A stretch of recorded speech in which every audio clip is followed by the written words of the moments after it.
Oremos. Padre querido, auxílianos nuevamente con el trabajo maravilloso de tu Espíritu, iluminando nuestro entendimiento. En el nombre de Jesús. Amén. Vamos a estudiar hoy sobre la educación cristiana. Existe fundamento bíblico para preocuparnos en el trabajo de preparar a nuestros niños y jóvenes, no solamente para esta vida, sino para la vida eterna. En Proverbios capítulo 22, versículo 6, encontramos lo siguiente: instruye al niño en su camino, y aun cuando fuere viejo no se apartará de él. Instruye al niño en su camino. Es una promesa. Cuando él crezca, cuando fuere viejo, no se apartará.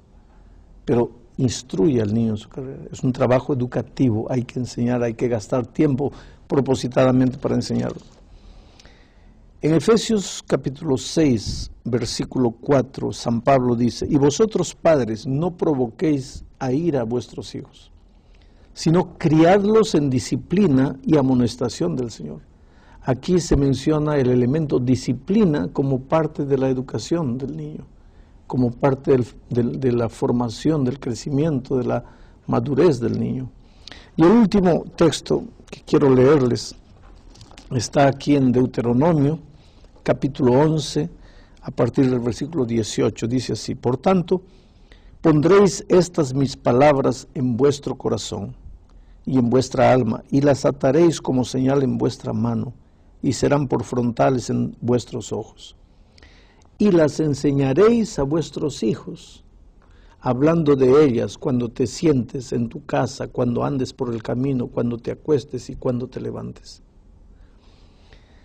Estos tres versículos nos muestran la responsabilidad que tenemos como padres, como cristianos y como iglesia de educar a nuestros niños. El trabajo educativo de la iglesia, de los padres, de los cristianos, es primero un trabajo educativo informal que es hecho principalmente en la casa, en los hogares y en la iglesia. No hay certificado, no hay exámenes, es un trabajo educativo informal. Cuando le contamos historias a los niños antes de dormir, cuando hacemos el culto familiar con ellos, o cuando los niños van a la iglesia y tienen las divisiones para niños en la escuela sabática, cuna, primarios, en fin. Hay un trabajo informal educativo de parte de los padres cristianos y de la iglesia. Pero la iglesia también tiene un trabajo educativo formal, porque tenemos escuelas. La iglesia adventista tiene esparcidas por el mundo escuelas primarias, colegios secundarios, universidades en diferentes lugares. Quiere decir que la iglesia como iglesia le da importancia al trabajo educativo, porque sabemos que la generación de mañana será o dependerá de lo que nosotros coloquemos, de principios y verdades bíblicas, de valores que coloquemos hoy día en la mente de los niños. Ahora, pastor, usted podría decir, por ejemplo, que solamente ver nuestro mundo de violencia, de inmoralidad, de crisis de valores en nuestros días, ¿podríamos encontrar en la palabra de Dios consejos para la educación de nuestros hijos? ¿Podemos ver a la palabra de Dios como un mapa donde podemos encontrar una guía para educar a nuestros hijos? Mira, la Biblia es un libro tan antiguo en su formato, en su escritura, pero en su contenido es un libro actual. La Biblia responde a todas las inquietudes humanas, físicas, emocionales, psicológicas, intelectuales. Por lo tanto, cuando la Biblia dice, instruye al niño en su camino, está hablando de la propia instrucción. Mira lo que dice 2 de Timoteo, cuando se habla de la inspiración de la Biblia. 2 de Timoteo 3:16 dice: toda la escritura es inspirada por Dios y útil para enseñar, para redarguir, para corregir, para instruir en justicia, todas las funciones de la educación, a fin de que el hombre de Dios sea perfecto, enteramente preparado para toda buena obra. ¿Sabes que la misión de la educación no es preparar a los seres humanos solamente para esta vida, para esta tierra, para ser buenos profesionales, sino prepararlos para la vida eterna? Por eso tenemos escuelas, colegios y universidades de nuestra iglesia. ¿Por qué? Porque la mayoría de las escuelas que no tienen valores cristianos solamente se preocupan en preparar al hombre para esta vida. Buenos profesionales, grandes profesionales, brillantes profesionales, pero ellos no están preocupados con la escala de valores de ellos. ¿Ah? No están preocupados en corregirlos, en encaminarlos en los caminos de la virtud. Ahora, usted está hablando de la importancia de destacar la Biblia y de instruir a nuestros hijos en la palabra de Dios. ¿Y no sería mejor educar a nuestros hijos en casa para evitar tanto peligro, tanta mala influencia que puede haber en los colegios y no exponerlos a la educación en instituciones donde hay riesgos también de gente cristiana que puede tener mala influencia y gente no cristiana que puede hacer peor? Hay dos cosas en tu pregunta. Primero, Jesús en la oración sacerdotal de San Juan 17 dice: no te pido que los saques del mundo, sino que los guardes del mal. No podemos cometer la imprudencia de querer aislarnos del mundo y de crear un mundito adventista, un mundito cristiano de iglesia, porque mientras estemos en esta tierra, nuestros hijos van a salir a la calle, van a trabajar en las empresas, en medio de lobos, rapaces, devoradores. Ahí van a estar nuestros hijos. Entonces, la educación cristiana es preparar a esos muchachos para vivir en un mundo sin principios, en un mundo sin valores o con valores invertidos, en un mundo donde ser honesto es vergüenza, donde ser impuntual es encantador. Ahí nuestros hijos tienen que defender valores y principios, los valores y principios que enseña la Biblia. Entonces, ese es un aspecto. En segundo lugar, por eso justamente la Iglesia Adventista tiene escuelas, tiene colegios y universidades, para preparar profesionales de primera calidad, pero con principios y valores cristianos. Por eso gastamos dinero para tener instituciones educativas. Pero la cristianas. educación en casa, porque hay gente que opta por la educación en casa, ¿es buena? Sí. ¿Es válida también? Vale, sí. Son pocos los países donde la educación en casa tiene valor oficial. Y donde no tiene valor oficial, tu hijo crece bien educado, maravilloso, ¿y qué? ¿Va a poder trabajar afuera? ¿Cómo va a sobrevivir?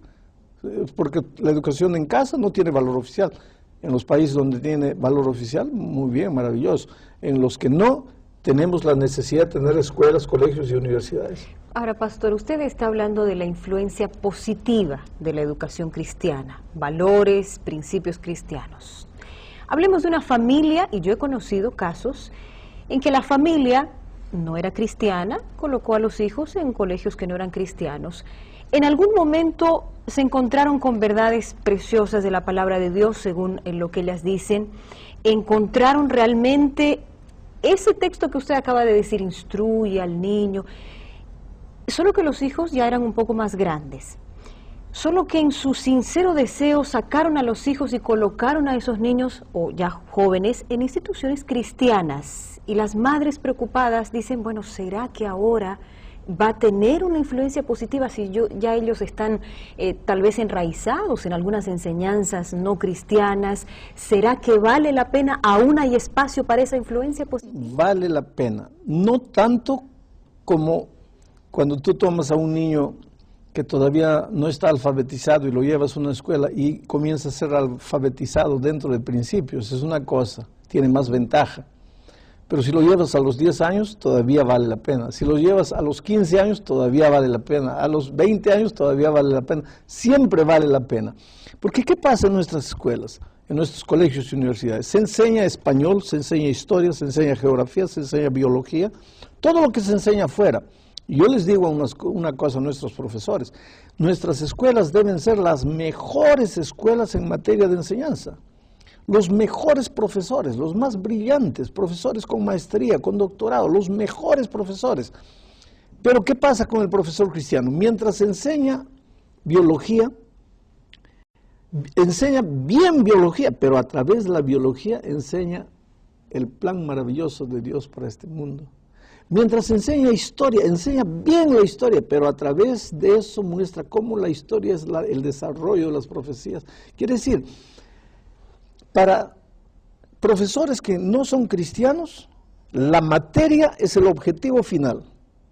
Pero para los profesores cristianos, la materia es bien presentada, de la mejor calidad, pero como un instrumento para enseñar principios de vida y valores cristianos que la Biblia enseña. Hay quien se pregunte, ¿por qué la iglesia gasta tiempo y dinero, recursos, en construir colegios, universidades, más, o por lo menos, siendo que ese dinero y ese tiempo y esos recursos podrían ser invertidos en la predicación del Evangelio? Esto es necesario hacer y no dejar lo otro, dice Jesús. Quiere decir, la iglesia no ahorra dinero para la predicación del Evangelio, pero puede haber una mejor predicación del Evangelio que formar a los niños en el camino. Los mejores cristianos del futuro serán aquellos que desde niño aprendieron a andar en los caminos de Dios. Ahora, la iglesia sí, no solo está gastando, sino desperdiciando dinero si nuestros profesores en las escuelas cristianas se están limitando a enseñar las materias. Ahí, que Dios nos perdone, estamos echando dinero a la basura. Nuestras escuelas no son solo para cantar un himno al comenzar o para orar al comenzar y nada más, y ya es escuela cristiana. No, señor. Los profesores tienen que tener conciencia de que la materia en una escuela cristiana no es el único objetivo. Hay que enseñar la materia de la mejor manera, pero como instrumento para colocar principios de vida en el corazón de los muchachos. Y ahora vamos a enfocarnos en una escuela cristiana, donde no 100% los alumnos son cristianos. Ahora, hay influencias. ¿En qué momento puede ser mayor la influencia de aquellos alumnos que no sean cristianos o a la inversa? Tenemos que tener cuidado de que si una escuela tiene 600 alumnos, 500 no sean no cristianos, porque si 500 son no cristianos y solamente 100 son cristianos, ¿qué va a pasar? Lógicamente que la influencia va a ser mucho mayor de los no cristianos. El cuadro de profesores, tenemos que tener profesores no solamente cristianos, sino con una visión clara de la educación cristiana, de la filosofía de la educación cristiana. ¿Cuál es uno de los peligros que está sucediendo? Nuestros profesores se están formando en universidades de afuera. Nunca llevaron una materia llamada filosofía de la educación cristiana. Entonces ellos vienen a la sala de aula de una escuela cristiana a fin de preparar su materia, presentar su materia y chao. Pero no es así. Él tiene que tener bien claro lo que es filosofía cristiana. Ahora, por otro lado, tenemos que enseñarle a nuestros alumnos que Dios o Jesucristo dijo que nosotros somos la luz. Si tú colocas la luz en medio de las tinieblas desaparecen.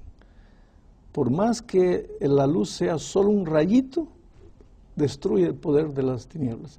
Y nosotros somos luz. ¿Y cómo encontramos ese equilibrio? ¿Cómo los profesores encuentran ese equilibrio? Me quedé preocupado con el tema de la influencia. Tenemos hijos, varios. ¿Y cómo encontramos ese equilibrio en que no haya más alumnos no cristianos de los alumnos cristianos? Los profesores, los directores van a colocar un cupo, un límite, porque las escuelas cristianas tienen buena reputación. La gente quiere colocar a sus hijos porque hay eso que estamos hablando acá, que usted está mencionando. Sí, pero la influencia no se trata solamente en la cantidad de alumnos. Vuelvo a repetir, 100 rayitos de luz pueden romper el poder de 600 que no conocen la luz. Entonces, no se trata, cuando hablo de influencia, no estoy hablando solo del número de alumnos, aunque eso también tiene que influir.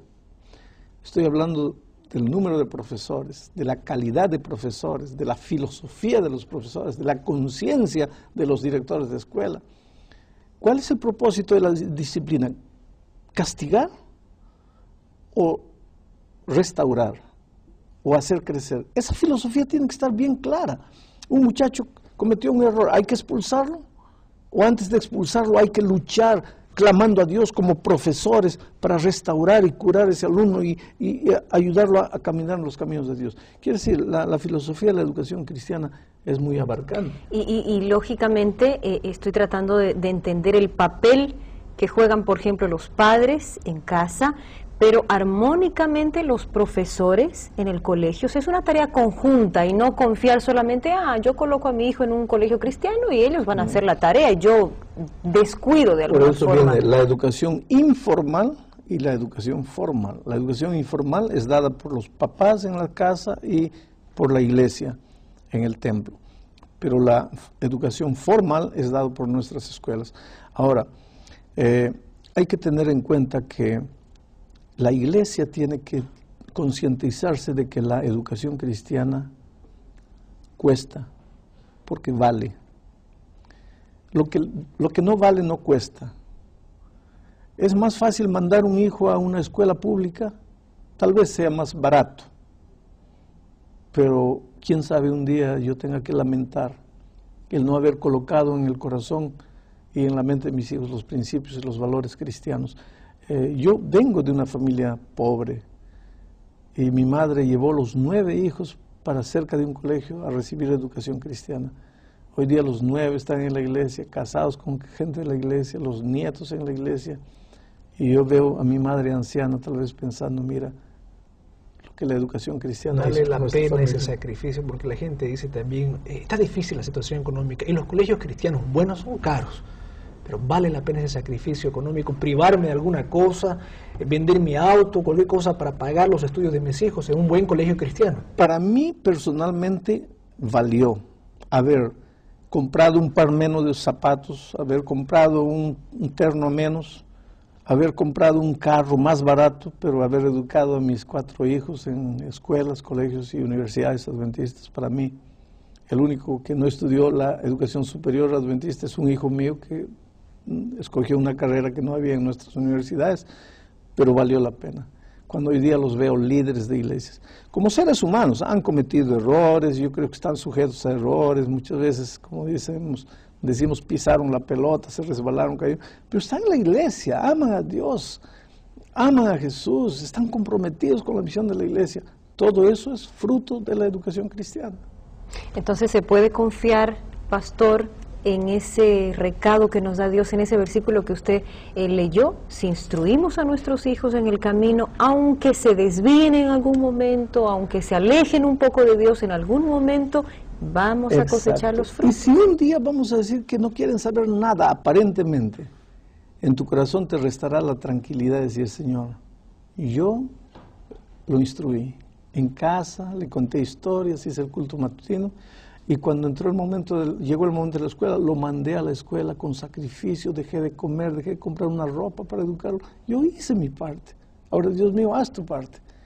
Y aunque te parezca que tu hijo está perdido, que nunca más va a volver, la promesa se va a cumplir. Colocaste la semilla en el corazón del niño, cuando sea grande, aunque aparentemente la semilla murió, no murió, va a reverdecer, acabó el tiempo. Dios te bendiga. No tengas miedo de invertir en la educación de tus hijos, en una educación cristiana que coloca valores, principios espirituales y no solamente conocimiento humano que lo prepara para esta tierra. A ti como padre un desafío y a ti como profesor de una escuela cristiana un desafío mayor. Aprovecha las materias para colocar principios de vida eterna en el corazón de tus alumnos. Que Dios te bendiga.